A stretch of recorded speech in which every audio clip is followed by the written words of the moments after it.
Picture this: a wooden scaffold slick with blood, the iron scent heavy in the air, and the roar of a restless crowd demanding justice. On that platform stood not just the condemned, but also the man who would carry out the sentence, the executioner. For most of history, his name was hidden in the shadows. But in the later Middle Ages, one figure rose above the rest, a man so feared and so infamous that he became known as the bloodiest executioner in medieval Europe. His story is as disturbing as it is fascinating, and it forces us to ask, how does someone become the hand of death for an entire society? Executioners were necessary, but despised. They were outcasts, living on the margins, sometimes forbidden from entering churches or marrying outside their own kind. They handled corpses, blood, and suffering, things that medieval people believed carried spiritual pollution. Yet when the state demanded a public spectacle of justice, it was the executioner who stepped forward. The man remembered as the bloodiest of them all was Franz Schmidt, the official executioner of Nuremberg in the late 16th and early 17th century. While not medieval in the strictest sense, his career embodies centuries of tradition and horror that had been building since the High Middle Ages. Over the course of his life, Schmidt executed 394 people and tortured hundreds more. What makes his story chilling is that he kept meticulous records, a diary that cataloged every hanging, every beheading, every burning, every broken limb.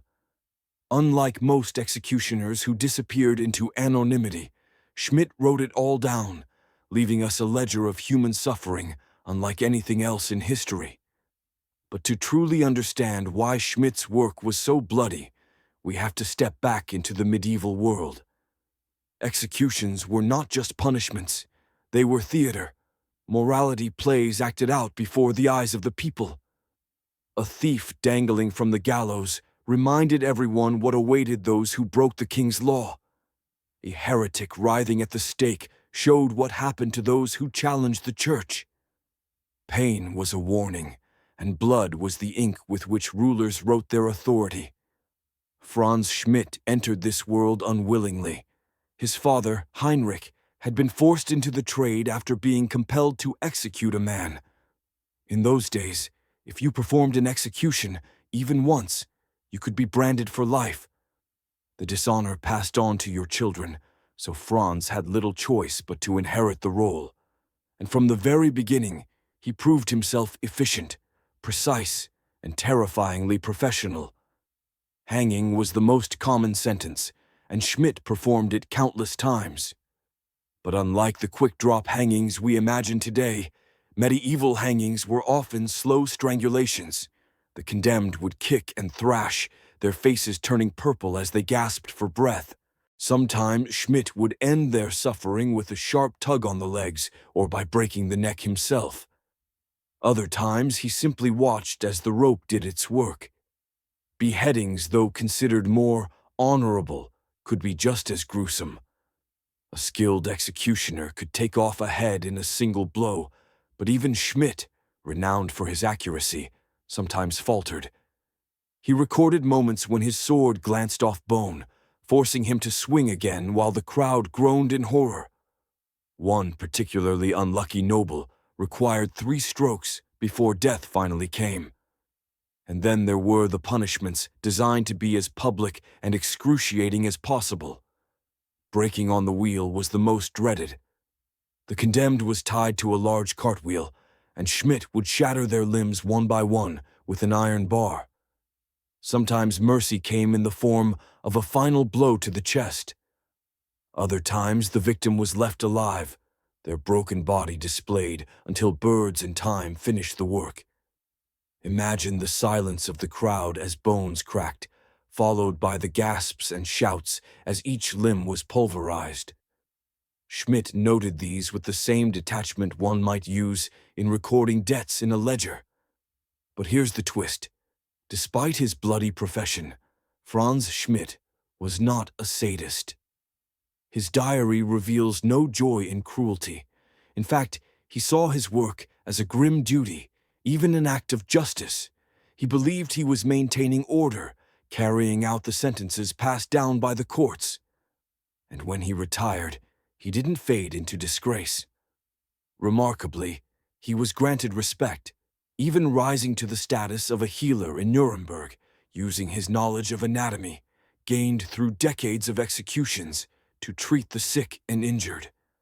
The man who once broke bones later set them. That paradox, executioner and healer, makes Schmidt's legacy one of the strangest in history. He was both despised and indispensable, feared yet respected, cursed and eventually honored. His life illustrates a broader truth about medieval justice. Violence was woven into the fabric of law and order, seen as necessary, even righteous. Still, one can't escape the blood. By the time Schmidt put down his sword, nearly 400 lives had ended by his hand. Think about that. 400 men and women who felt the rope tighten, the blade descend, or the fire consume them, all overseen by the same man. He became, in a sense, the embodiment of medieval punishment itself. The fear his story evokes is not only in the cruelty of the methods, but in the ordinariness with which they were carried out. For Schmidt, it was a job, as routine as any other. That's perhaps the most terrifying part. Because if justice can be reduced to record-keeping and repetition, then where is the humanity? And that's where we uncover the final twist. Franz Schmidt's diary, the very book that records all this horror, was not written for himself. It was meant to prove his honor.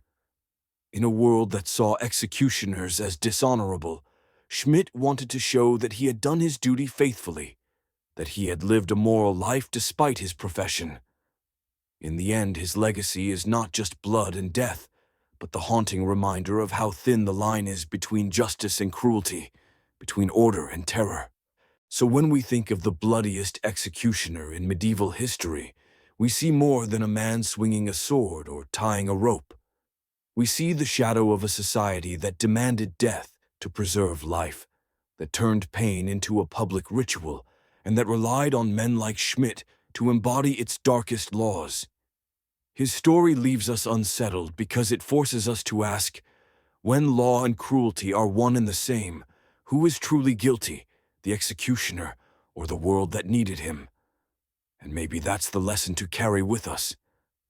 Justice today no longer demands the wheel or the sword, but the temptation to dehumanize, to reduce punishment to process, still lingers. If Schmidt's story tells us anything, it's that humanity must never be lost, even in judgment.